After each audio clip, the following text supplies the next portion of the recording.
So I guess what were the sports like here? Were you part of any sports, or was sports a big thing for OCU? Yeah, the basketball team, NC2A, buddies with quite a few of the basketball players were in the business school. Bud Coupler, I can picture a bunch of, I have to think about the names, but yeah, OCU was a very good Division I basketball team. Baseball team was good, but mainly it was basketball. It was big time basketball school here, big time. I didn't participate. They don't need a 5'8" basketball player. That's the last thing they need. So, but anyway. What were the classrooms like? Classrooms? Yeah, like the classrooms themselves inside and. Well, because it was Quonset huts, and they just divided them up, and the rooms were a little bigger than this one, and we had desks like you see and used to see in grade school. The individual desks we slip in. Classes, I don't think I ever had a class any larger than maybe 30 students, and when my senior year, all my business management classes, I think there was about a dozen. I mean, it was great because we all knew our professors, and you're all probably the same way. We all knew our professors' first name. They knew us first name. We could go see them anytime. Their offices were, the way that building was designed, the head of the accounting department would be, his office would be by 3 or 4 classrooms where all the accounting classrooms were, or whatever it was. But the classroom's about, a little bigger than this, but wood floors, but they were just military Quonset huts, nothing fancy. Yeah. Nothing fancy. Yeah. Did you have any specific professors that influenced you, or any professors that were especially memorable? Wheeler Frisbee was the guy's name. He passed away several years ago, but he was meaner than nails. And he ended up just getting along with him really well, but he was a tough professor. I mean, he was the one that did this 50-page senior thesis, single space, not one, the margins, everything had to be perfect. And but I got where I really liked him because he took a real interest in the students, and if you would show an initiative that you were really interested, he would really help you. And I remember when we were working on this senior paper, he said, now, we had to have it after Christmas. That's one thing I hated, was that our semester ended, we had finals after Christmas. Well, you ended up Christmas vacation, you couldn't enjoy Christmas. You're studying or worried about your final or whatever you were doing. But he said, if you'll bring your draft over, I'll critique it for you and mark it up. And then you can go back and correct it and bring in the final copy, then that'll be your final grade. Well, I did that. I don't think too many did. I did, and I ended up getting an A on the paper. And the reason I got an A on the paper is because he helped me write it, basically. And I wrote it on a UNIVAC 1004 computer, there was only 2 computers back then. It was the UNIVAC system, which is non-existent now, that company, and IBM.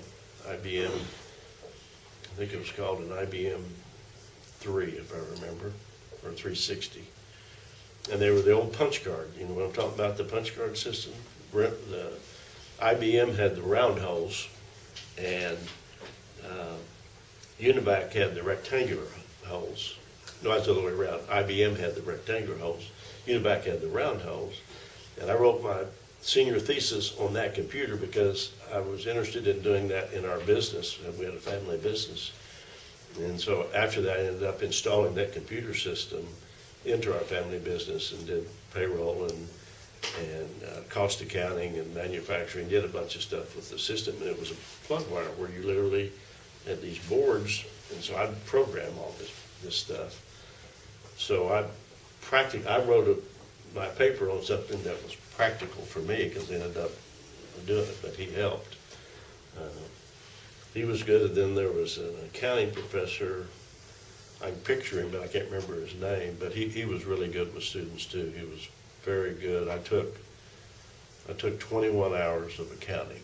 I took every accounting class I think they had here at the time. I'm not good with English and that sort of stuff, but I'm pretty good with numbers, and so that interests me. So, and I'm still kind of that way. So I like that. I can't remember exactly what his name was. I have to go back, but I remember what he looked like. And then Willis Wheat, who was the dean, was just a godsend. He was the nicest guy, not only to me, but to everybody. He was the dean of the business school. He ended up going to work for Liberty Bank downtown, which is now the Chase, but Liberty back then, and was the vice president for probably 15 or 20 years. And then when he retired, they talked him to come back when we had a retirement of the business school dean, and he took over as dean of the business school again, and then he retired, and then he's passed away since. But he was really, because he was just very personable and would help students working out their schedule and, you know, what they needed to do and so forth. So he was really good. So the majority of your classes were business classes. Did you know anyone specifically who were not business majors, or were the majority of people you knew business majors, and the majority of your friends? I'd say most of them were business majors, Right. yeah. No, not much difference. So, did you eat on campus? Where did you eat most of the time? Were there places? Well, I ate at home, and then I went to work, and so I don't remember eating on campus that much. And we might go to the student union if we might happen to have a break in class, or, you know, I might have, say, a 7:30 class and a 9:30. Didn't have an 8:30 for some reason. I wouldn't go home or anything. So we'd go to student union, drink coffee, or sometimes study, but most likely not. You just end up talking.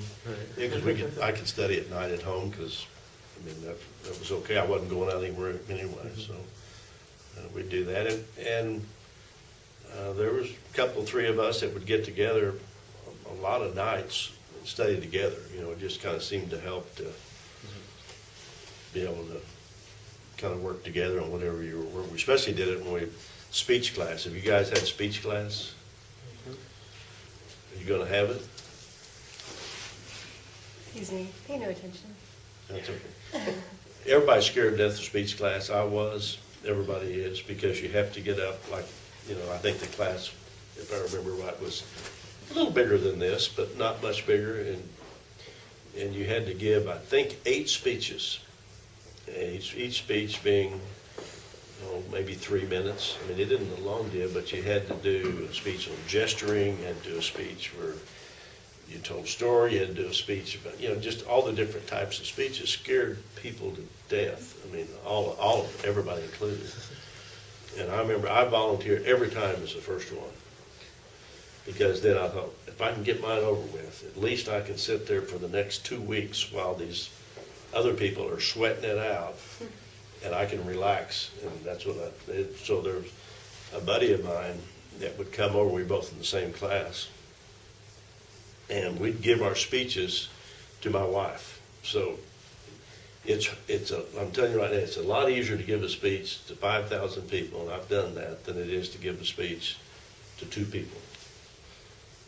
You'll figure that out when you go to this class, but you'll end up having it. But it's really something that you ought to do, because you need to be able to speak in front of people without hyperventilating or whatever you need to do. You just need to do it.